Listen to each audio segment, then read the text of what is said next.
students, myself Afsar Naseem and I am going to engage the class of BSc Part 1 Honors।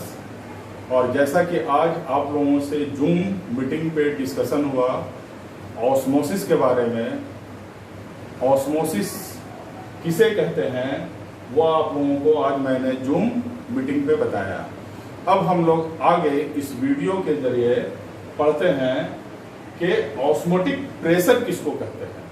Osmosis में हम लोगों ने जैसे discussion किया था कि सेमी परमिएबल मेम्ब्रेन के थ्रू कैसे कोई भी सॉल्वेंट मॉलिक्यूल जब पास करता है तो उसको हम लोग ऑस्मोसिस कहते हैं। Now we will discuss here about osmotic pressure. यहाँ पे देखिए हमने बोर्ड पे लिखा है कि the minimum pressure required to stop the flow of solvent molecules from pure solvent to solution.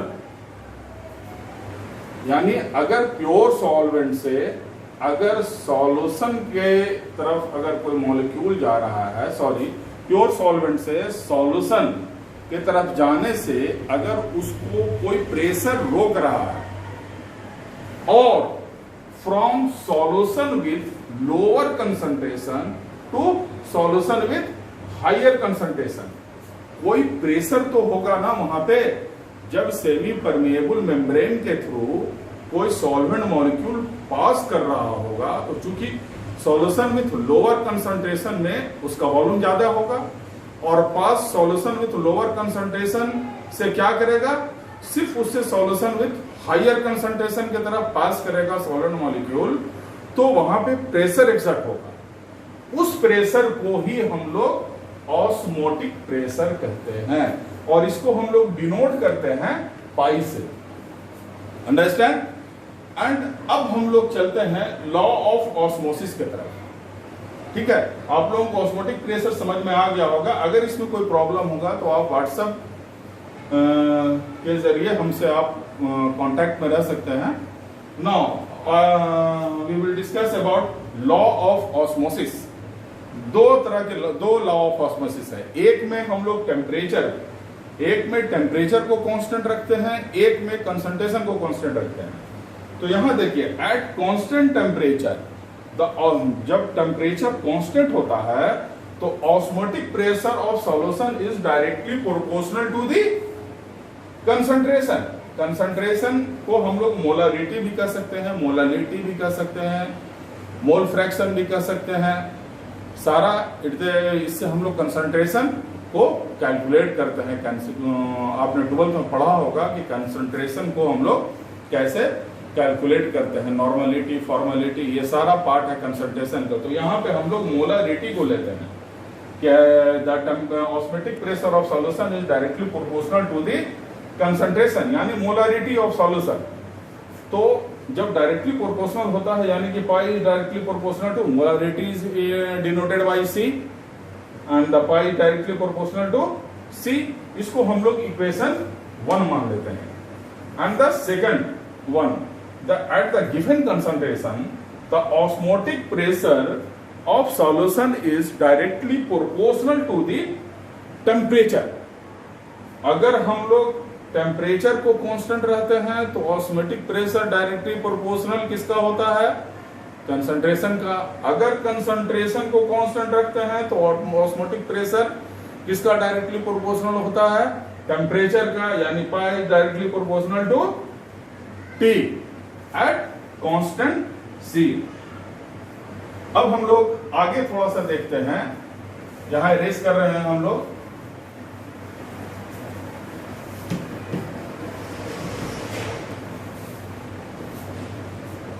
देखिए, from the joint venture,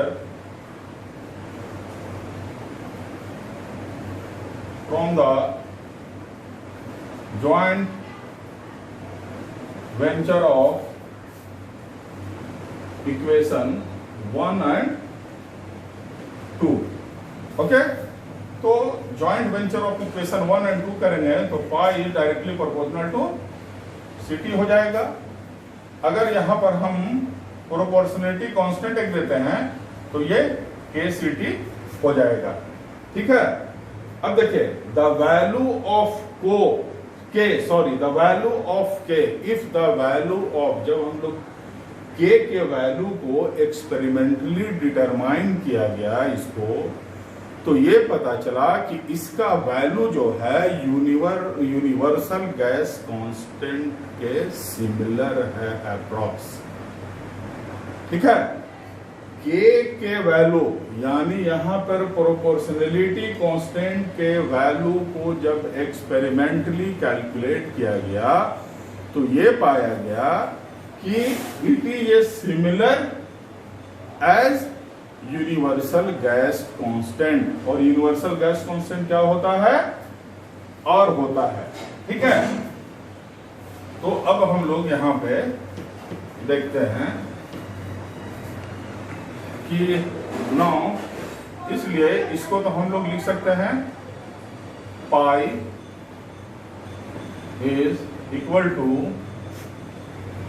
C R T, के जगह पर आर, जब अगर वैल्यू सिमिलर होता है तो सी आर टी हम लोग लिख सकते हैं। ठीक है, अब यहां पे देखिए हम लोग C R T, where pi is osmotic pressure, C is concentration and R is universal gas constant and T is temperature, है ना। C को यहां पे लिख सकते हैं कि C is a molarity, R is a gas constant and T is a temperature. Okay? Now आप जानते हैं, आप जानते हैं यहां पे कि C इक्वल टू क्या होता है, मोलारिटी इक्वल टू क्या होता है, C equal to number of moles by volume होता है, C equal to N by V। आप जानते हैं number of moles, number of moles of solute divided by volume in liter, यही होता है मोलरिटी, यानी C। तो अब देखिए, अगर इसकी वैल्यू यहां अगर हम पुट करते हैं तो pi becomes equal to N by V R T. Okay, C का वैल्यू अगर हम यहां पे पुट